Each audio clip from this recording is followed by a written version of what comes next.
Hey guys, welcome back to my channel. If you're new here, my name is Steph and today I'm going to be sharing my Cameroonian roasted fish pepper sauce recipe with you guys.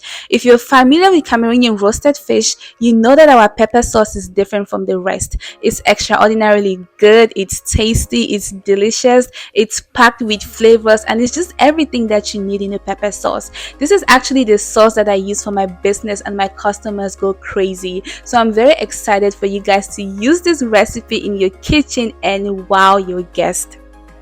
First things first, we need our ingredients, which I'm going to be adding in the description box for you guys. But as you guys can see here, we have both purple and white onions. And you guys are probably wondering, why not just use one? Why do you need two of them? Because these two onions, they taste different. And the purple onions in particular, it has this nice sweet taste that would just be perfect for this pepper sauce. So even if you don't have the white onions, guys, try to use the purple ones. But I'm telling you right now, use both of them to get this exact recipe.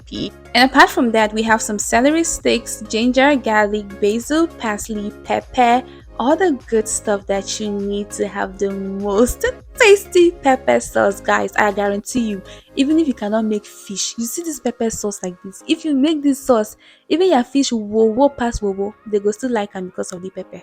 And these are our other ingredients. We need some njangsa. Guys, I feel like Cameroonian fish or Cameroonian fish pepper sauce without njangsa should be a taboo. Like njangsa is our national treasure. Then we need some Maggie crevette, some PEBE and some white pepper. We also need some whole anise seeds, which we call in pidgin the tea for rice, and you also need some curry powder as well.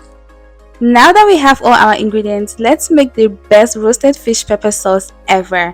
Guys, I do not know that my hands were this ashy. That means I see my hand and I shake no. I say I saw your hand and that's so. But now evidence this no. Now evidence this I the wash hand. Now evidence this I the touch water. That means my hand and ashy pass out on and I food them for that private jet. That way we go back. Now that all of our ingredients are prepped, we're going to put it in the pot, including the njangsa and the pepper. Guys, as you guys can see, I didn't use a lot of pepper because this pepper is very hot. If you have ever tried those batibo mami their pepper, you know that their pepper is really hot. Then I'm also going to put some salt, about half a teaspoon of salt. Then I'm also going to put some water because we're going to be cooking this. We're going to cook it for about 10 minutes, and then after that we're going to take it out and we're going to blend it.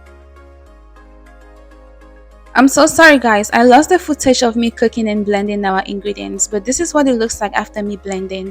I blended it without any water because the ingredients were already cooked and soft. Now I'm going to be adding some oil, and I'm also going to rinse the blender and add everything because we're not trashing anything.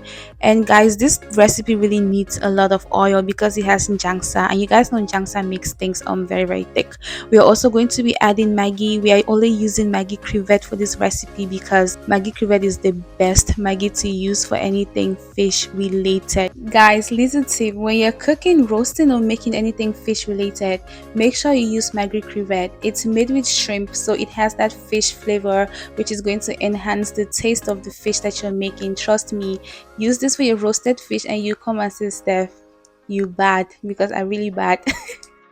While our sauce is on the fire cooking on medium to low heat, remember all we have in the pot right now is the sauce, the oil and Maggie. Now we're going to be working on our dry ingredients, which is the white pepper, the anise seeds aka the tea for rice, and our crunchy onions. So far we have all our ingredients, and the only things that we have not added in the pot are the dry ingredients, which we are now prepping to add in the pot. After about 7 minutes of our sauce cooking on medium to low heat, we are going to open it and add our dry ingredients. Remember, our dry ingredients consist of blended white pepper, blended anise seeds aka the tea for rice, blended crunchy onions, some PEBE, which I'm going to be using 2 sachets of PEBE, and also some curry powder as well. I'm also adding some more oil. Like I already told you guys, this requires a lot of oil because the njangsa makes it really thick and the oil is going to loosen it up. After adding all our ingredients, we're going to cover the pot and let it cook for about 5 minutes on medium to low heat. Then we are going to open the pot. The only reason why we're covering the pot is so it doesn't pop on us. Anyways, I went ahead and I added one more Maggie crevette.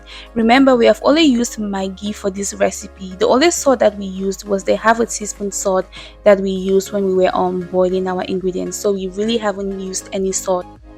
As you guys can see, most of the water has dried out, so it's not going to pop on us anymore. So we're just going to leave the pot open while it fries for about 5 minutes on medium to low heat. We're going to constantly stir it because this sauce is kind of thick and we don't want it to burn at the bottom. So after 20 minutes of our sauce being on the fire on medium to low heat, it is finally ready. And guys, look at that. Oh my god, just look. Oh my god, I'm so proud. I'm so impressed. Oh my god, I'm so happy. I cannot wait for you guys to try out this recipe. Like, you guys are gonna love it. Your guest is going to love it. Everybody's going to love this recipe. Guys, please, if you do try out this recipe, please come back, comment, and let me know how it came out. And if you watched this video up until this moment, it means you like me. So come on, subscribe. And if you're wondering what I ate this fish with, as a true Cameroonian babe that I am, see, I even called it fish. Now, wow. You know what? I'm going to leave this clip. But anyways, guys, thank you so much for watching.